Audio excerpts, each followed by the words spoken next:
So today I want to talk about fear and anxiety. And I think we all have various fears and anxieties in our lives. Fears sounds like such a big term. Maybe we're not scared of flying or snakes. But we certainly have plenty of anxiety in our life. I'm on vacation this week, this beautiful lake, relaxing. And yet, if I think about work next week, I become a little anxious, get that slight squeeze of anxiety in my chest or in my mind. And so, the question is it possible to live without that? And I think, obviously, if we could live without that in our lives, we'd be much happier. We would be more at peace, more at ease. And so we're going to go into that today. So I think the important thing is to if we can just sort of describe what fear is, mentally, then maybe that's helpful in becoming aware of our fear. And through awareness of that fear, maybe the fears can resolve. And so what I like to do is kind of just describe what I think fear is composed of, anxiety is composed of. And then if you're able to see that within yourself, maybe that can lead to resolution. So to me, fear is made up of pictures and words. Actually, all thoughts really are pictures and words. Pictures in our mind, things that we create in our mind. For example, so thinking about work next week doesn't mean thinking about work for next week. Thinking about work next week means making a picture in my head, literally, of seeing myself at the office or doing whatever it is that I'm doing. And the issue is when we think about something like that, fear can arise. Anxiety can arise.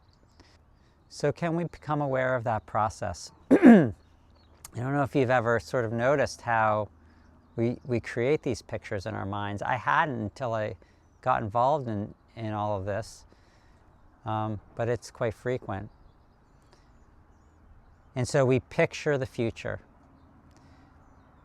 And with picturing the future, the fear begins. And so fear and anxiety both exist within the framework of time. And time is not a very complicated thing. It's a very simple. People make these very complicated philosophies about it, but I think I can explain it as simply as possible that time is the past, present, and future, right? That's easy. Time is everything that happened right before now. Time is right now, and time is everything that we imagine in the future. You could call that psychological time if you want, generally speaking, and that's really what we're talking about, is how our mind produces time. So if fear and anxiety exist in time, and much of the efforts of our self do exist in the framework of time, then we can easily see that when we imagine the future, and by imagine I mean create a picture in our mind about an event in the future, create a scenario,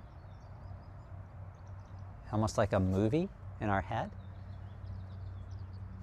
that's the opportunity for fear and anxiety to arise. Similarly, we can remember something that happened recently or in the distant past that can cause anxiety as well. You did something that you shouldn't have done, or you might have been embarrassed if others found out. When you think about that, you create that picture in your mind. A memory is a picture of what occurred. And that anxiety can arise. And likewise in the present. You're involved in a circumstance and it causes anxiety. So fear and anxiety exist in time. And is it possible to become passively, simply aware of all of this? And that's the difficulty, becoming passively aware of this. The only way to really see it directly is by not responding to it. And that's the big hurdle. The hurdle is that we don't like being scared. We don't want to be anxious. And we want to fix that. And we want to address that in some way. And how might we address that? We address that by saying, don't be scared. Or somebody tells you, don't be scared, right? You hear that all the time. No fear.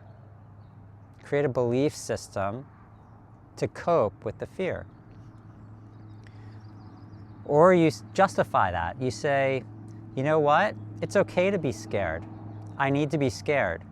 Because one day in the future, if a tiger attacks me, I won't do anything because I have no fear in my life. And that's a very common hypothetical. And two things about that. Number one, I'm pretty sure that for most of you, something like that will never happen in your entire life. So why justify a state that you don't like with something that will never happen? And number two, you see what we've done is we've actually created another hypothetical future. We created a new future picture in our mind, and we've created a fear to that. So we've sort of done it to ourselves again. So I think it's possible to live a life without fear and anxiety. But I think the first thing that needs to happen is, because we're not aware of our fears and anxiety, aware of how we build these in our mind, we need to first become aware of why we're not. And so, why are we not? All of those things I described. All of our responses to our fears and anxieties. So can we become passively aware of those responses? To me is the first question. And can we become aware of those without responses to those? And that's the hardest thing. That's true passive awareness. So if passive awareness can resolve all the actions that we take to try to resolve our fears, then as that energy diminishes, then we become more centrally aware of the fears themselves, the anxieties themselves, and how all of that comes about. And to me, that has been such an amazing experience, I guess I would use that word, to start to become directly aware of myself. And nobody can do that for you, as they say. Nobody can make you aware of yourself. But it's the greatest undertaking in my life to start to become aware, directly aware of all of the activities of this inner self that we talk about, all of those efforts. Give it a try.